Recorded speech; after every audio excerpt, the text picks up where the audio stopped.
Ini kamu di rumah apa di mana ya? Di rumah.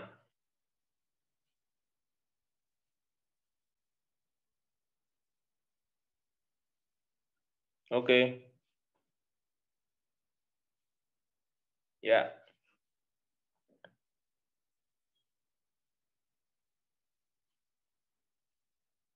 Yang mulai kamu kan? Waalaikumsalam warahmatullahi wabarakatuh. Selamat malam, Mas Kevin. Salam sehat selalu untuk Mas Kevin dan keluarga. Ada yang bisa saya bantu?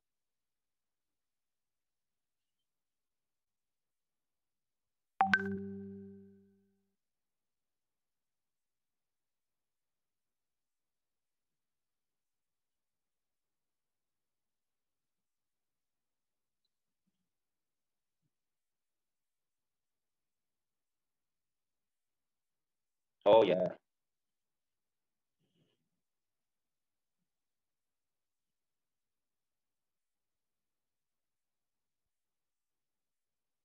oh ya. Terima kasih atas waktunya, Mas Kevin. Pertama-tama saya akan mengenalkan diri. Nama saya Ari Wibowo. Saya biasa dipanggil dengan Ari. Saat ini saya bekerja di koperasi simpan pinjam, yaitu Koperasi Mitra 21 yang beralamat di Desa Singosaren, Kecamatan Banguntapan, Kabupaten Bantul, Provinsi Yogyakarta. Nah, pada saat ini saya di koperasi tersebut, posisi saya sebagai marketing yang mempunyai job deskripsi yaitu memasarkan produk-produk dari koperasi kaitannya dengan produk simpan dan pinjam. Koperasi ini sendiri sudah lama berdiri, sudah hampir 5 tahun, dan koperasi ini memang lingkupnya mikro ya, jadi hanya beranggotakan orang-orang di sekitar domisili koperasi tersebut di wilayah Desa Singosaren. Nah, mungkin gambaran dari saya itu dulu, Mas Kevin. Nanti mungkin untuk pertanyaan berikutnya bisa disampaikan.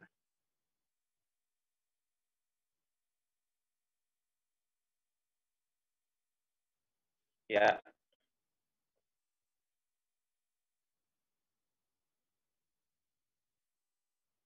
kalau lama pekerjaannya itu sesuai dengan petunjuk dari Dinas Tenaga Kerja itu 8 jam, efektif waktu 5 hari, jadi sampai hari Jumat.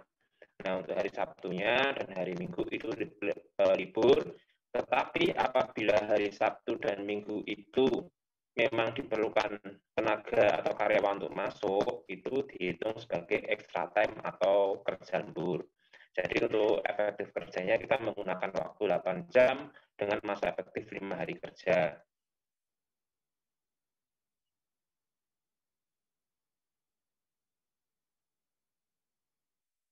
Ya, ya jadi kan posisi saya kan sebagai seorang marketing, seorang pemasar, ya, yang memang punya tugas dan tanggung jawab untuk memasarkan produk-produk dari tempat saya bekerja, yaitu di koperasi. Nah, produk yang ada di koperasi itu ada dua, yaitu simpanan dan pinjaman. Nah, untuk simpanan itu kami berusaha untuk mencari nasabah-nasabah agar mau menyimpan uangnya di koperasi kami dalam bentuk tabungan, dalam bentuk deposito, ataupun dalam tabungan berjangka. Nah, fungsi dari simpanan ini tentunya juga ada kaitannya dengan aset dari koperasi, sehingga ketika banyak penabung, aset koperasi atau kekayaan dari koperasi ini juga akan semakin diperhitungkan. Dari simpanan ini juga sangat berpengaruh ketika kami menawarkan pinjaman. Ketika aset simpanan kami itu tumbuh dan banyak, tentunya kami dalam memasarkan produk pinjaman itu juga akan semakin gencar. Artinya tidak dibatasi dengan limit-limit tertentu. Walaupun untuk saat ini pinjaman yang kami tawarkan ke masyarakat, ke anggota koperasi itu hanya maksimal sekitar 5 juta karena memang melihat kondisi keuangan yang tidak bisa memenuhi untuk pinjaman di atas 5 juta atau limit tersebut. Nah, untuk produk-produk lainnya itu produk-produk tentatif, artinya tidak mesti ada, antara lain jasa pelayanan pembayaran listrik, pembayaran untuk cicilan motor di leasing, ataupun pembayaran-pembayaran sekolah yang melalui via koperasi.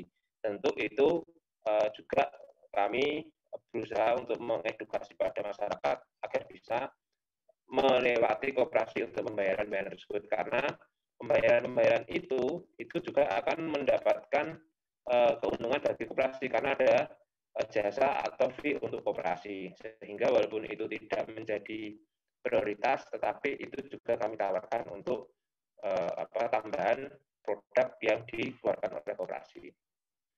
Sementara itu dulu.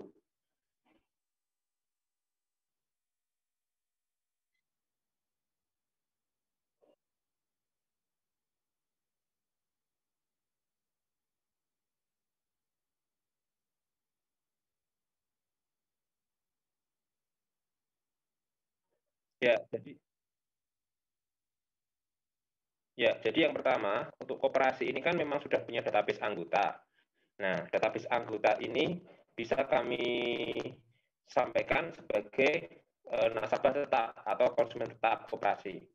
Sehingga dengan adanya database nasabah yang sudah menjadi anggota koperasi, itu kita tinggal memverifikasi ini anggota ini menginginkan produk apa, simpanan atau pinjaman, atau hanya menginginkan produk-produk jasa yang lainnya seperti produk bayaran dan sebagainya. Tetapi tidak menutup kemungkinan kita juga memasarkan produk-produk di luar anggota. Karena apa? Karena kalau kita hanya mengandalkan database dari anggota, itu tentunya tidak akan menutup atau tidak akan menjadikan koperasi ini berkembang. Karena seperti kita ketahui bahwasanya koperasi ini berkembang karena ada simpanan atau pinjaman yang bergerak naik. Artinya ada eskalasi dari tahun per tahun atau dari periode ke periode. Nah, kalau tidak ada eskalasi, ada kenaikan, tentunya pertumbuhan koperasi ini juga nanti akan dilakukan sehingga bisa dicetok untuk penyaluran pinjaman maupun untuk penyaluran untuk tabungannya.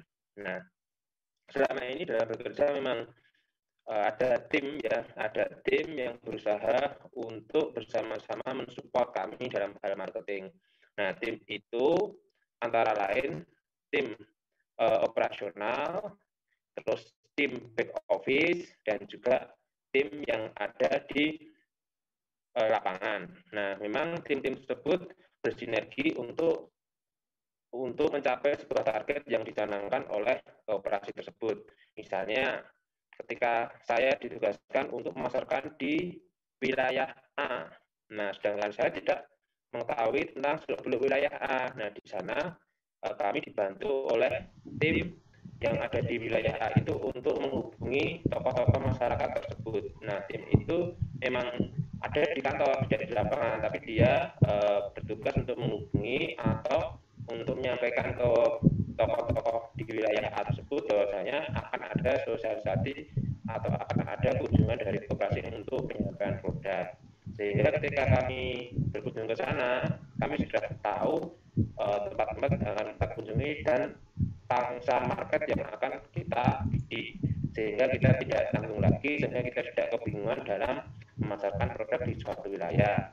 Nah, setelah nanti kita sudah memasarkan, sudah ada tim lagi namanya tim frontliner. Nah, tim frontliner ini tugasnya adalah untuk menyampaikan informasi ketika ada orang-orang yang sudah kami berikan sosialisasi itu datang ke kantor, sehingga tim frontliner ini tadi itu dia akan menyampaikan secara jelas, secara teknis kaitannya dengan produk-produk yang sudah kami sampaikan ketika sosialisasi. Nah, ada juga tim back office. Tim back office ini menyiapkan segala sesuatu perlengkapan, baik yaitu brosur, baik yaitu alat peraga sosialisasi maupun kaitannya dengan database yang akan kita kunjungi. Jadi ketika kami sosialisasi di sana, semua kebutuhan, semua peralatan yang akan kita bawa itu sudah disiapkan oleh tim back office. Sehingga ketika kita sosialisasi pun kita tidak merasa kerepotan terkait dengan fasilitas yang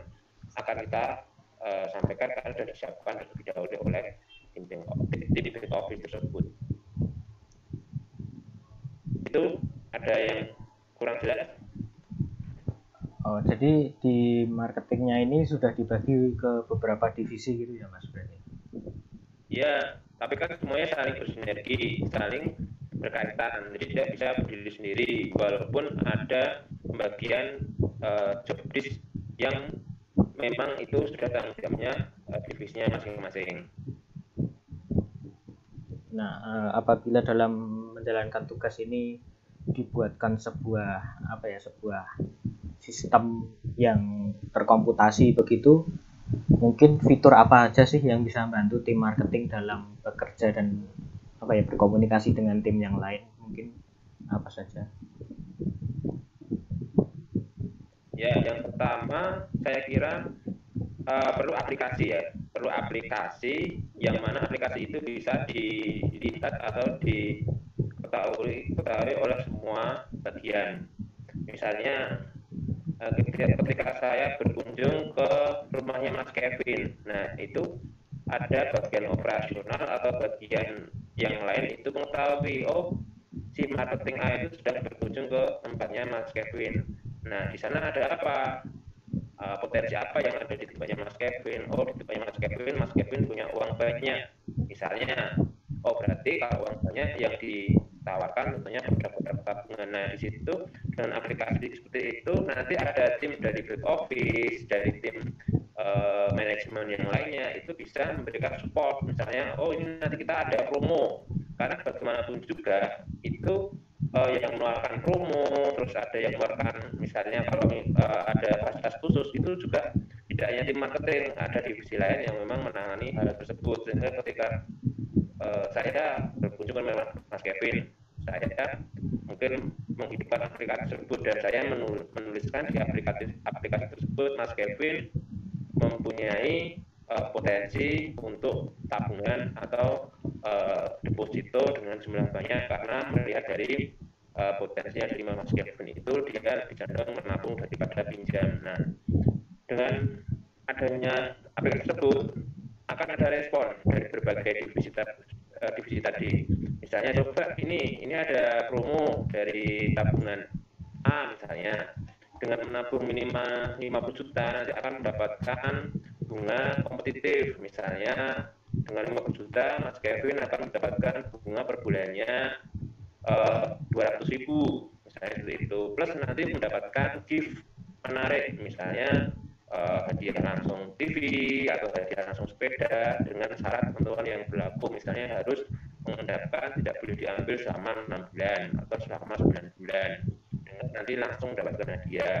Terus dari itu nanti juga ada mungkin dari tim yang lain, misalnya coba di tempatnya Mas Kevin ada rencana lain enggak, misalnya dia mempunyai rencana untuk naik haji. Nah, coba nanti kita tawarkan untuk tabungan hajinya. Artinya nanti dari divisi umroh dan haji nanti mungkin bisa menyampaikan produk, oh ini ada tabungan haji minimal 20 juta, didapatkan nanti sudah mendapatkan porsi atau sudah mendapatkan ini siskohat yang akan didapatkan ke Departemen Agama. Nanti bisa dibantu melalui koperasi tersebut, walaupun koperasi itu belum bisa, tapi setidaknya nanti bisa menghubungkan dengan bank-bank yang ditunjuk oleh Kementerian Agama. Misalnya lagi dengan aplikasi tersebut ada divisi yang melayani produk-produk jasa, misalnya oh Mas Kevin ini misalnya dia seorang usahawan yang sering menggunakan jasa-jasa kurir atau jasa-jasa agen untuk ini pengiriman barang. Nah, mungkin ada juga dari tim divisi jasa, daripada mencari agen yang mungkin tidak kenal atau mungkin tidak layak di koperasi, mungkin bisa menyediakan atau bisa menghubungkan dengan mitra kami yang sudah terpercaya, seperti itu. Nanti bisa kita hubungkan, bisa kita channelkan sehingga Mas Kevin tidak perlu mencari agen atau mencari distributor lain untuk memasarkan produk-produknya Mas Kevin, ya seperti itu. Jadi kami sangat membutuhkan aplikasi-aplikasi tersebut, pertama untuk diketahui semua divisi, yang kedua dengan adanya aplikasi tersebut bisa mereport riwayat dari marketing itu selama sehari dalam bekerja, sehingga ketika nanti selama 1 minggu atau selama 1 bulan periode berjalan itu nanti dari atasan bisa mengetahui, oh ternyata si marketing A ini setiap hari kerjanya menawarkan produk ini, tempatnya ini, sehingga ketika nanti dalam evaluasi itu tidak perlu menanyakan langsung atau tidak perlu suruh mempresentasikan, cukup melihat aplikasi tersebut sudah terekod semua, misalnya hari Senin, hari Selasa sampai hari Jumat itu sudah terekod semua, nama-nama yang dikunjungi, produk apa yang ditawarkan, sampai nanti ke closing-nya. Jadi aplikasi tersebut pertama sangat menghemat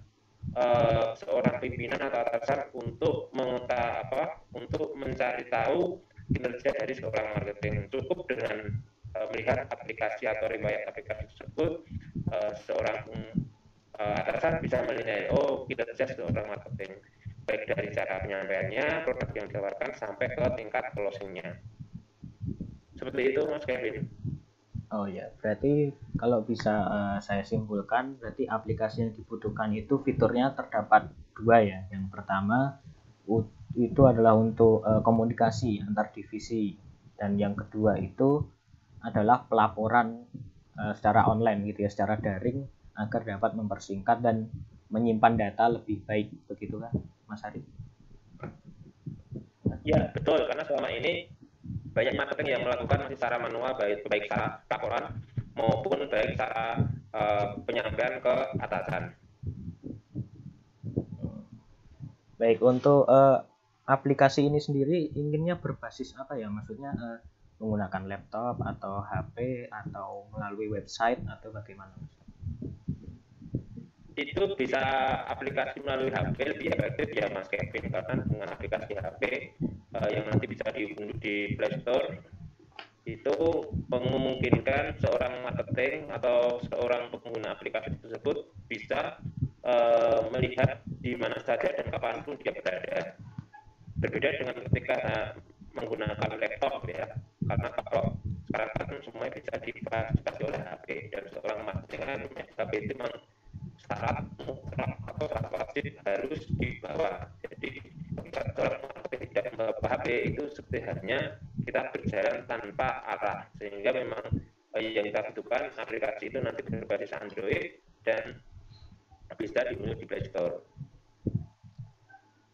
Berarti dalam dalam menyampaikan informasi ke divisi lain, berarti tiap karyawan itu memiliki akun sendiri dalam aplikasi tersebut ya, disertai dengan login dan password ya. Seperti itu.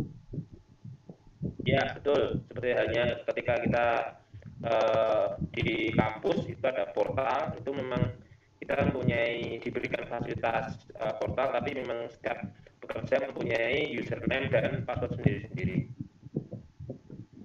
Baik, kalau untuk aplikasinya sendiri ini selain diakses untuk karyawan dan juga atasan, siapa saja yang berhak untuk mengakses aplikasi begitu?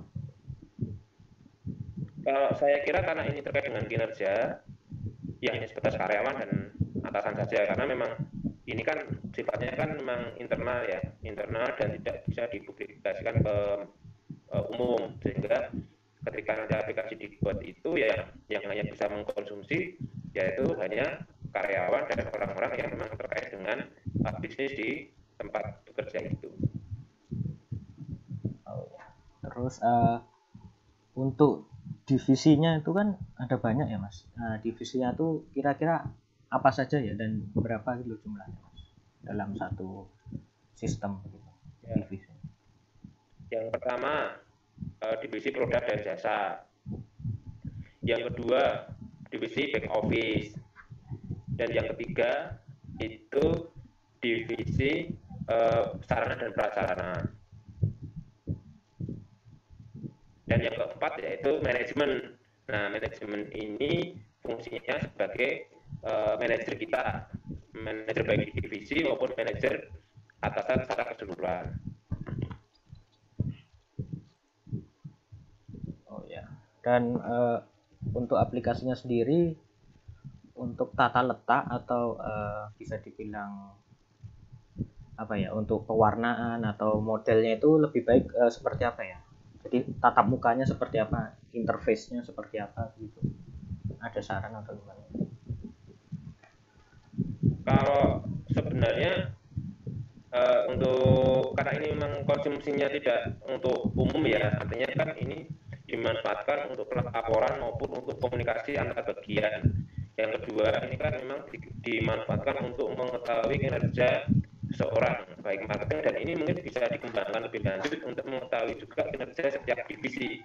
Kalau misalnya nanti ini berhasil di divisi marketing misalnya, ini juga nanti bisa dikembangkan ke divisi-divisi lain. Ini saya kira tidak perlu terlalu banyak fitur, yang penting ketika divisi tersebut sudah terakomodasi dan juga tentang terkait dengan laporan sudah ada, itu nanti mungkin sudah mulai bisa dimanfaatkan. Nah, nanti kalau pengembangan selanjutnya mungkin kalau ini bisa berjalan dengan baik bisa ditambahkan fitur-fitur yang lain. Untuk waktu pengerjaan ini kira-kira aplikasinya ini dibutuhkan dalam berapa lama ya? Maksudnya pengerjaannya berapa lama dan waktu peluncurannya berapa lama begitu?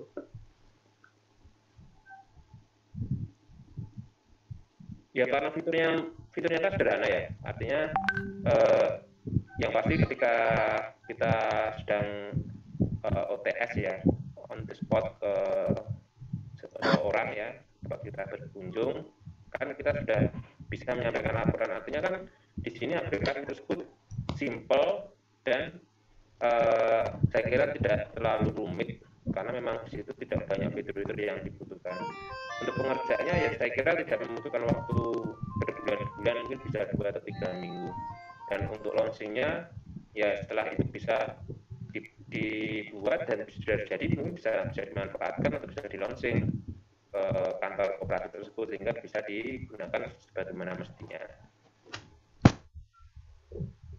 Baik, untuk pertanyaan selanjutnya, untuk database-nya berarti di sini yang pertama ada database karyawan itu sendiri, yang kedua database data yang akan disampaikan ke atasan, dan juga untuk data nasabah itu dimasukin atau enggak ya Mas, data nasabah? Itu bisa database nasabah yang sudah ada ataupun data nasabah baru yang hasil kunjungan dari seorang marketing. Oh ya. Jadi ketika nanti kita mengunjungi ke seorang misalnya ke rumahnya Mas Kevin, nah kita lihat Mas Kevin sudah menjadi database nasabah koperasi belum. Kalau belum, nah nanti kita bisa masukkan ke input itu sebagai database baru, nasabah baru, yang ini nanti akan diverifikasi oleh sistem apakah ini layak untuk mendapatkan pinjaman atau hanya sebagai seorang penabung atau mempunyai potensi untuk tabungan saja. Oh, iya. Mungkin saya sudah cukup jelas tentang permintaan serta permasalahan dari Mas Ari. Jadi mungkin saya akhiri saja. Kurang lebihnya mohon maaf. Wassalamualaikum warahmatullahi wabarakatuh. Waalaikumsalam warahmatullahi wabarakatuh. Terima kasih Mas Kevin. Selamat malam. Malam Mas.